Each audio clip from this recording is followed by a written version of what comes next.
नमस्कार, मैं कुमार और आप देख रहे हैं स्टार मिथिला।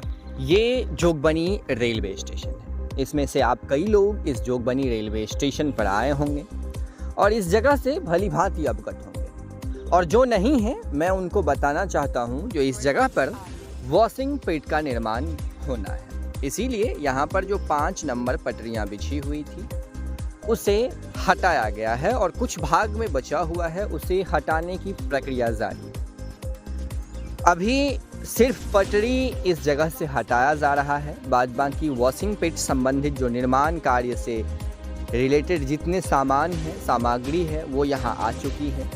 उम्मीद है अगले आने वाले 5 वर्षों में यहाँ वॉशिंग पिट का निर्माण कार्य ज़रूर पूरा कर लिया जाएगा, क्योंकि 2007 में जब पहली बार कटिहार से जोगबनी के लिए ट्रेन चली थी तो ऐसा उम्मीद था जो अगले आने वाले कुछ ही वर्षों में कटिहार से चलने वाली सभी ट्रेनों को जोगबनी से चलाया जाएगा। चूँकि जोगबनी रेलवे स्टेशन नेपाल से सटा हुआ है और जितने लोग फॉरबिसगंज या जोगबनी से जोगबनी कटिहार होकर यात्रा करते हैं, शायद उससे कहीं ज़्यादा लोग नेपाल के इस ट्रेन में यात्रा करते हैं। फिर भी यहाँ से न तो नए लंबी दूरी की ट्रेनों की परिचालन की गई और न ही वॉशिंग पिट के निर्माण कार्य को पूरा किया गया।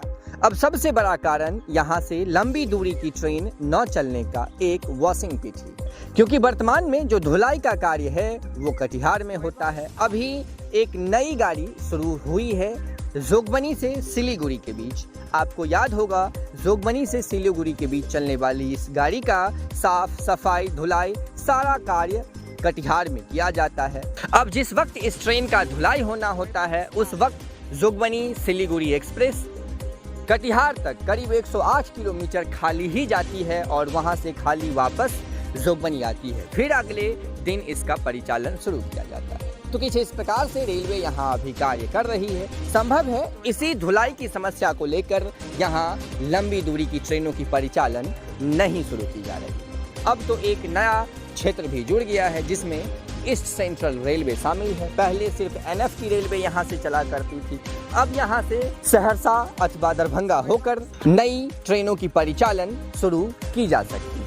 ऐसे में वॉशिंग पिट का एक बहुत ही बड़ा योगदान है, लेकिन पिछले कुछ 8-10 वर्षों में जिस प्रकार से इस वॉशिंग पिट को डाला गया है इससे साफ झलक रहा है जो अगले आने वाले 4-5 वर्षों में जा करके संभवतः ये वॉशिंग पिट तैयार हो जाएगा, क्योंकि अभी सिर्फ प्रक्रिया शुरू हुई है। आज से करीब 7 से 8 महीने पूर्व ही जोगबनी में बनने वाली वॉशिंग पिट की टेंडर प्रक्रिया पूरी कर ली गई है और 8 से 10 महीने के बाद जाकर के ट्रैक 5 को हटाया गया है ताकि यहाँ वॉशिंग पिट का निर्माण कार्य किया जा सके। हालांकि ये भरोसा करना जो अगले आने वाले 4 से 5 वर्षों में यहाँ वॉशिंग पिट बन जाएगा, शायद ये गलत होगा, क्योंकि अगर आप इस क्षेत्र के हैं तो सहरसा का वॉशिंग पिट आपको याद होगा जो पिछले कई वर्षों से बन रही है और वर्तमान में बन ही रही है। पता नहीं अगले आने वाले कितने वर्षों में उसे पूरा किया जाएगा। तो इस प्रकार से रेलवे और हमारे जनप्रतिनिधि इस क्षेत्र में कार्यरत हैं और